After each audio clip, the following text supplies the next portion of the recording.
Okay, so part 2 of Land and Labour. I'm so excited to get to try this beer. I've had it once before a month ago, literally the same few days it had been released commercially. Very hard to get hold of, but anyway, here it is. Land and Labour's Saison Decoupage. Up next.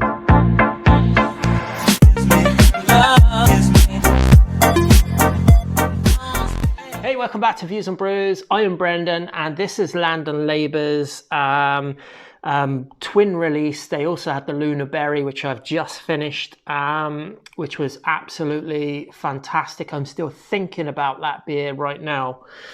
You know, if beer can make you think about it like for a while after you've drunk it, that's the kind of beer that you want to be drinking.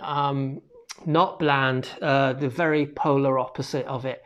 So great to see these out in the wild now. They are wild, they are spontaneously brewed and fermented and stored in different barrels and oak foeders. On the back of this one now, I've done no research on this beer at all, so I'm just gonna take the beer for what it is in terms of flavor. It's got a best before date of year 25. We're 20 now. This is their first batch of this beer. It's brewed with barley, wheat, spelt, hops, ale and yeast. Now the wheat is going to be the unmalted wheat, so that they you know, the yeast eat all of the barley, and then they can't eat the unfermented wheat that's been produced by via a turbid mash, which is a long process. But the Brettanomyces, if there is any, and the Pediococcus and Lactobacillus, which are the souring bacteria, Brettanomyces yeast, but the Lacto and Pediococcus, they're the bacteria.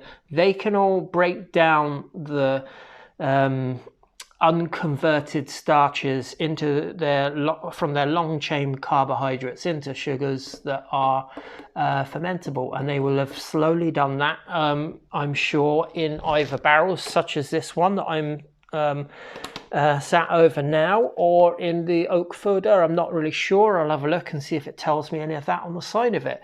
So Tom Delaney is the owner and the head brewer or orchestrator. He's kind of like a conductor of an orchestra. There's so many moving parts in when you do like this kind of a beer, because you're playing with Mother Nature and you're just trying to manage it as it goes.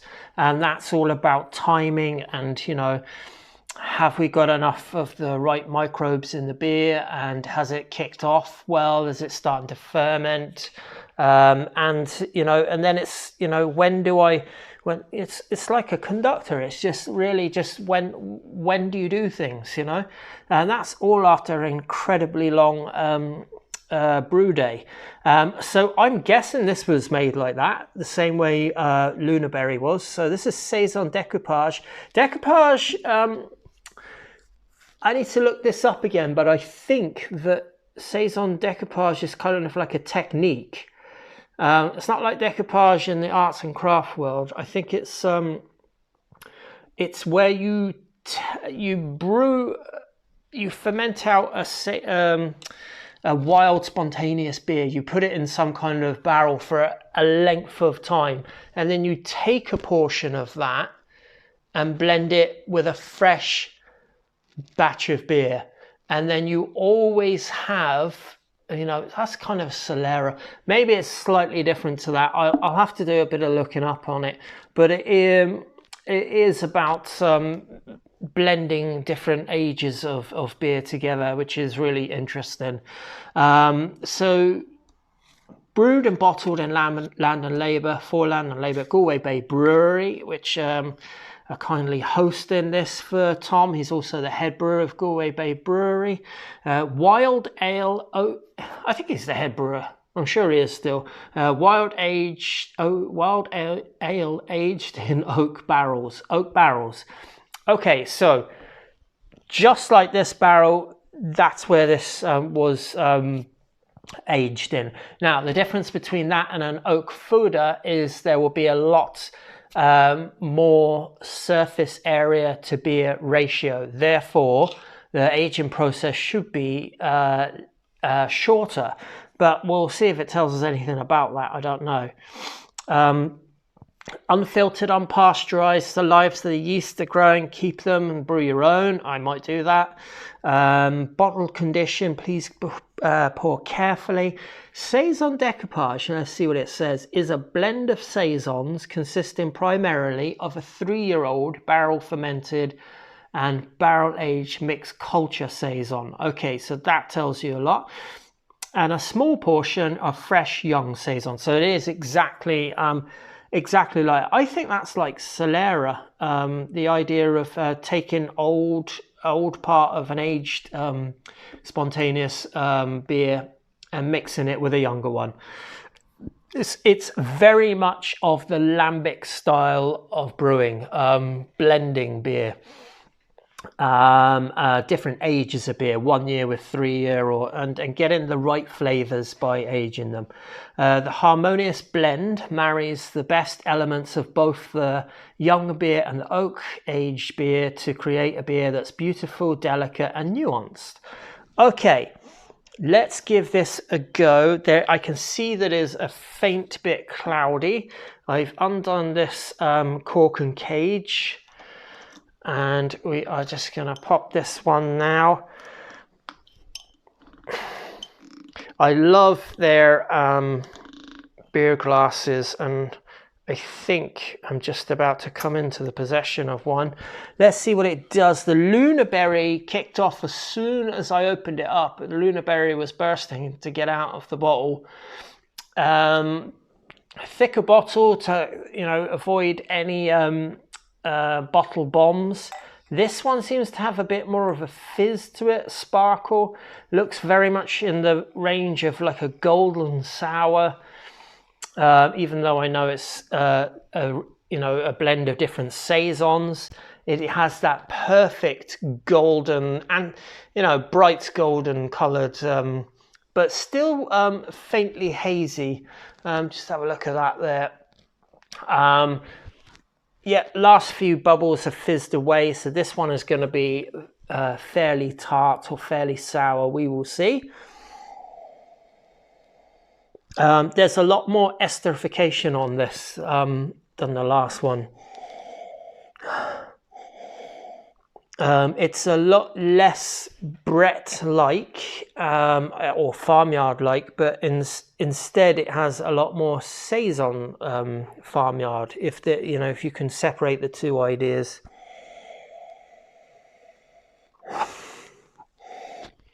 Yeah, straw, hay, delicate. It is nuanced, so I'm expecting these flavors to have to be really carefully picked out.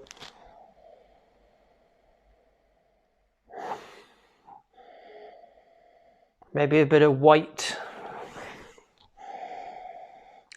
grape-like character to it. I mean, I don't know what barrels it went into. I'm assuming, does it tell you what barrels? Young beer and oak age. So it has that sort of oaky white wine barrels. I don't know what barrels he put them in, but it does have that feeling that it's like a kind of a white wine barrel aged saison wild spontaneous beer. Yeah, very delicate on the nose.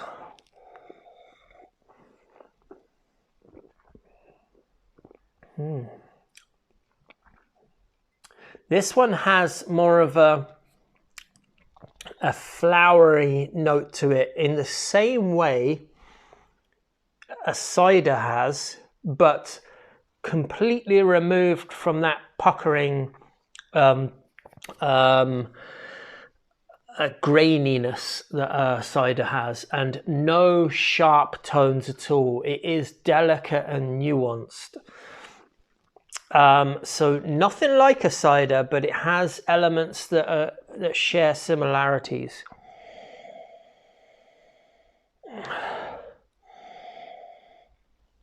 Like a very delicate grape character.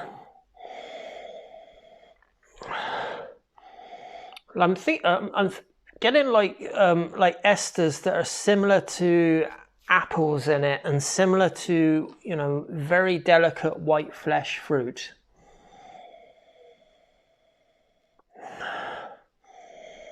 Maybe the faintest hint of citrus going on in there as well. But it feels like a golden sour. And let's give it another try.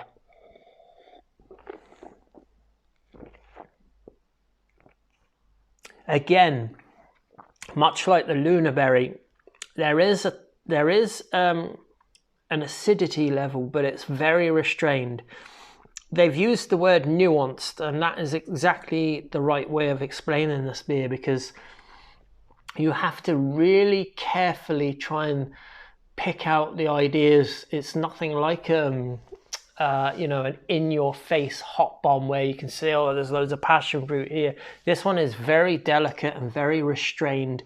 It demands you to really focus on it in order to be able to take out something from it that you can say about it.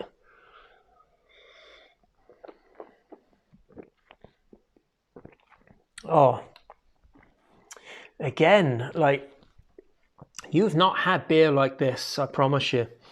This has got such a... It gives me the feeling of apples. It also gives me the feeling of faintness of pears. It also gives me the faint idea of perhaps gooseberries, perhaps grapes, but no huge acidity and nothing in any specific direction. But the saison part of it, soothing farmyard flavors that just float all the way through the beer. That's just so sophisticated.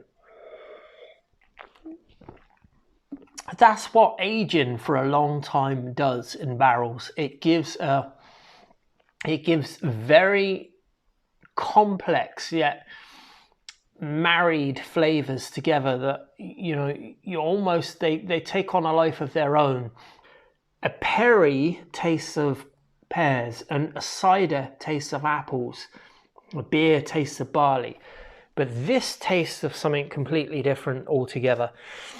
It's just a complex marriage of very subtle, sophisticated, delicate flavors that all go together just to make a very, very well-balanced beer again. Oh, I could drink that all day. I could just see myself now sitting with a plate of cheese and biscuits and just cheese and crackers, and just very carefully enjoying that somewhere out in the sun. Incredible beer, really, really incredible.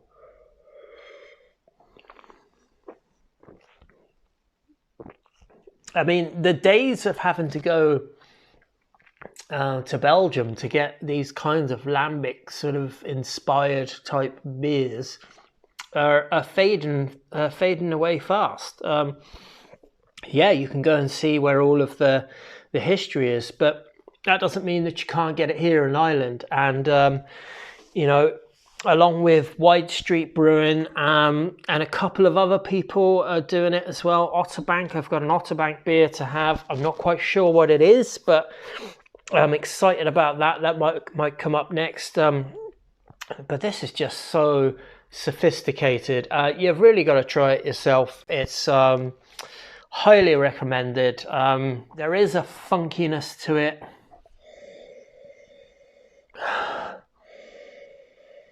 But it's kind of like a saison funky, but not like an in-your-face saison. It's a very, very muted, toned down saison. It just has class and sophistication all the way through it. Anyway, cheers, a sláinte. I'm going to sit here and enjoy this beer. Saison de Coupage from Land and Labour, 6.3%. Absolute incredible beer. That's my view on this brew. we'll move on to, I think we'll keep in the same vein. I think we might go on to Otterbank's. I'm not quite sure what he's brewed, but it's his first release and I really want to get a taste of it. So this is part 2 of Land and Labour, and cheers, Slancher. It's on to the next one. Bye.